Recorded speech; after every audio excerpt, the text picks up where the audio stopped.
Most of a chicken. Yeah, it's a long walk over here. Downside, then the devil comes, right? And every thought, every evil thought, everything that bothered you, every childhood memory, everything everyone said to you comes up. The paperwork that I had to do, because when Fred died, he was not established in anything. Opportunity never comes. It's here.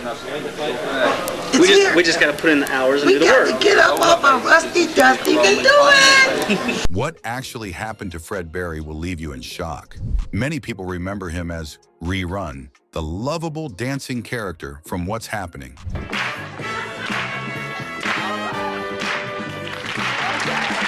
But what was his life like behind the scenes? Did fame bring him happiness, or did it come with tragedies?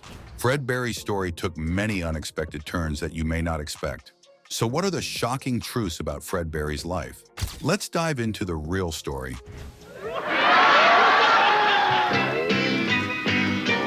From playing the character Freddie Rerun while wearing a red beret and suspenders on the sitcom What's Happening to become an ordained minister. Fred Allen Berry was born on March 19, 1951, in St. Louis, Missouri. He grew up in a tough area called the Inner City Housing Projects. Life in the projects wasn't easy, and it left a lasting impact on Fred. It showed him the challenges of everyday life and gave him a different view of the world. Despite the hard life around him, Fred was known for his big personality and lively sense of humor, which made people around him smile. Most of a chicken. Yeah, it's a long walk over here. As a child, Fred had many dreams. His family didn't have much money, but he had a lot of energy and passion.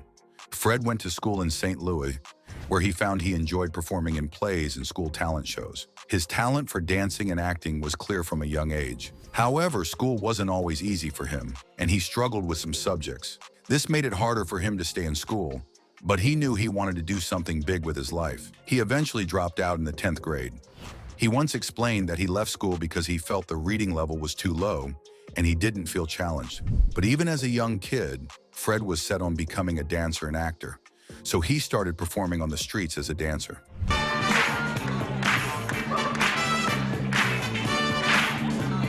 Fred's natural talent for dancing led him to join a dance group called the Lockers, which was based in Los Angeles.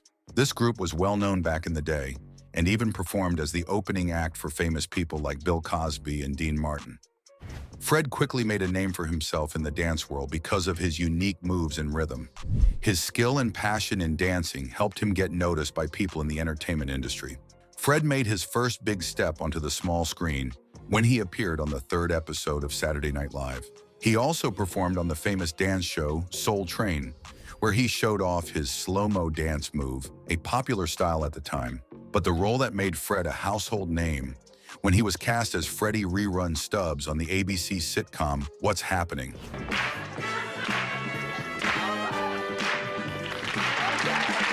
What's Happening, which aired from 1976 to 1979, showcased the lives of 3 black teenagers navigating life's ups and downs in a relatable way. It stood out because, unlike other shows of that era, it didn't rely on stereotypes like depicting black kids only as athletes or tough guys. Instead, it highlighted their everyday struggles and dreams. The producers originally wanted someone different for Rerun, a skinny white actor, but Fred was so convincing that they chose him instead. He brought a unique style to the character with his red beret and suspenders, which quickly became his trademark look. The paperwork that I had to do, because when Fred died, he was not established in anything. For Berry, What's Happening was his first big acting break. He quickly became a fan favorite, thanks to his infectious energy and unforgettable dance moves. By the time he was 29, Berry was a millionaire from his role as Rerun. Unfortunately, he struggled with the pressures of fame and fortune. He spent huge amounts on an extravagant lifestyle, including luxury cars, houses, and even a private plane. Berry admitted in an interview with People magazine, he said, "I was a millionaire by the time I was 29, but the stress of success got to me." He mentioned that people would joke about his weight, and it really hurt him. On top of that, he started using drugs and alcohol heavily, reportedly spending over $1 million on these habits. His addiction lasted for 10 years. His high-flying lifestyle and personal challenges eventually led to financial troubles. Even though Fred Berry had made a lot of money from his acting, life got tough after What's Happening ended in 1979.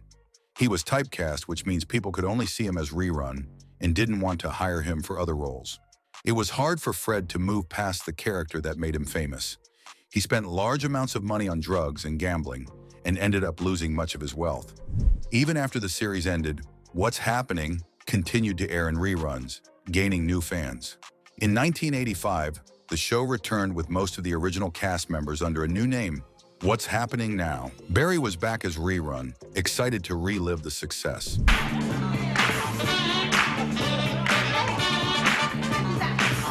After What's Happening became an unexpected hit, Fred Berry felt it was time to renegotiate his salary. He felt strongly that he and his fellow actors deserved more, considering the show's success. He could be trouble, director Alan Rafkin said in his book, Cue the Bunny on the Rainbow, though he admitted that Berry also received many of the show's big laughs. This demand led Berry and co-star Ernest Thomas to go on strike, causing production to halt.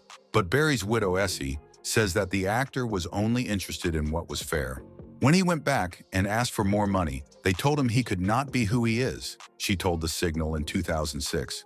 It would be hard to walk around knowing that you created a character and someone just took it away from you.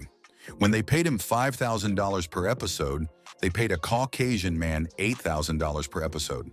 In response, the show's producer, Bud Yorkin, suspended both actors. Eventually, a compromise was reached.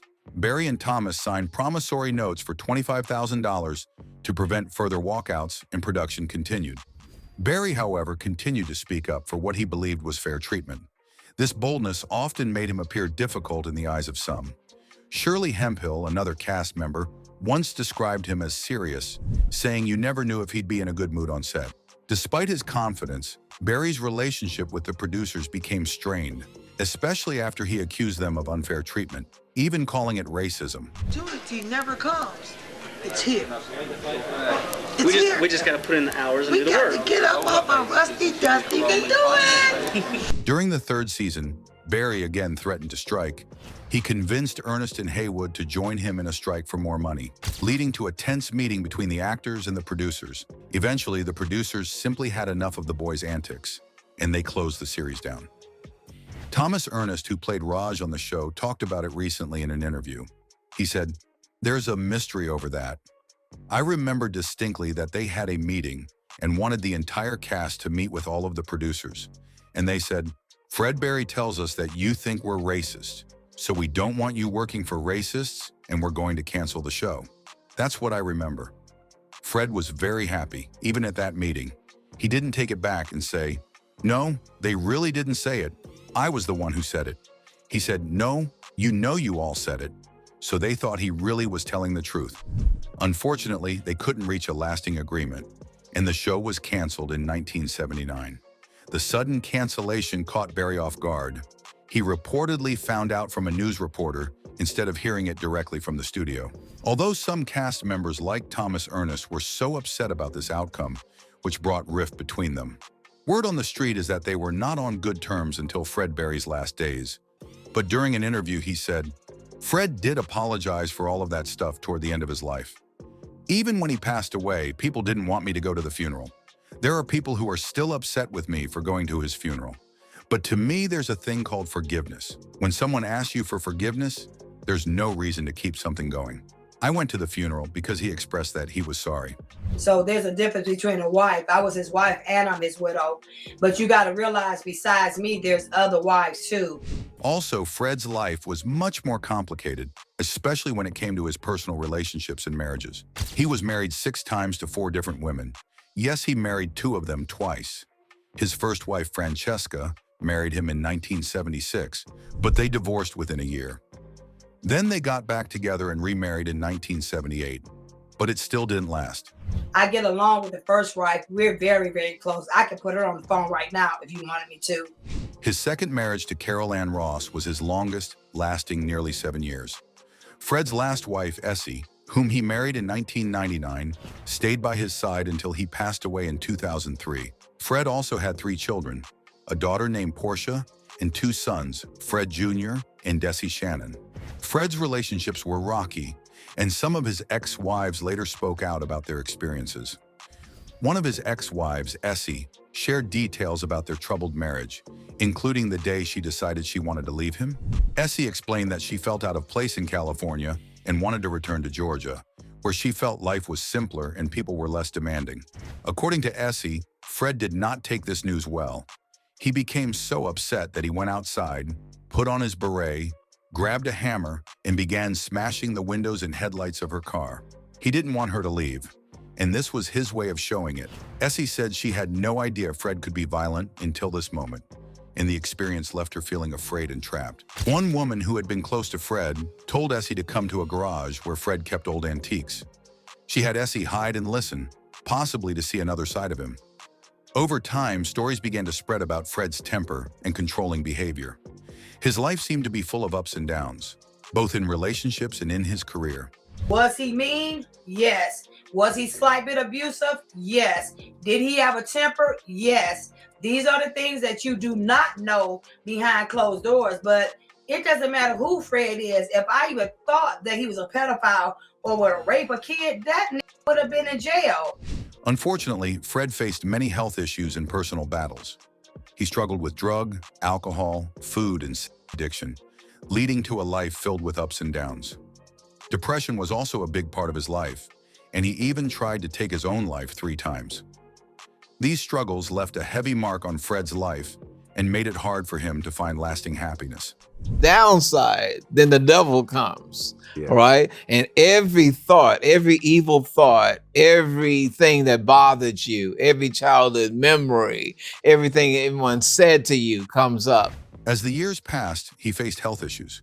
In 1990, he was diagnosed with type 2 diabetes, and at the time, he weighed nearly 300 pounds. His doctor warned him that his weight could shorten his life.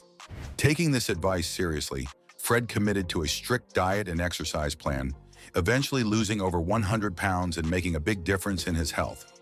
Also in 1984, Barry made a life-changing decision. He chose to rededicate his life to God. This choice, he said, freed him from his addictions. In the years that followed, Barry dedicated himself to a new purpose. He moved from Los Angeles to Huntsville, Alabama, where he joined the Little Shiloh Church on the city's edge. There, he served as an unpaid associate minister and evangelist, a role that gave him the chance to speak about his faith and life transformation. When he first entered Little Shiloh Church, he felt something powerful. He told the Los Angeles Sentinel, "I'd been going to churches for the past 12 years, but when I walked in here, I felt the power of God. I didn't want to leave." This feeling inspired him to stay and devote his life to helping others. Barry's path as a minister and speaker truly began to grow. He became a minister in Madison, Alabama, where he was known for his honest, bold style. Barry was not the pat you on the head type of preacher, as he said. Instead, he was direct and didn't shy away from the tough truths of the world. "I'm real because it's a real world out there," he explained. While Barry had found a new purpose, his life was still challenging. After going through a treatment program for substance abuse, he faced financial struggles. Film roles became rare, so he found other ways to make a living. He appeared at shopping malls, made public appearances, and continued as a motivational speaker and Baptist minister at the Little Shiloh Primitive Baptist Church in Madison. Barry put his full trust and faith to get by, relying on speaking invitations to make ends meet. "Today I live strictly on faith," he said in a 1996 People interview.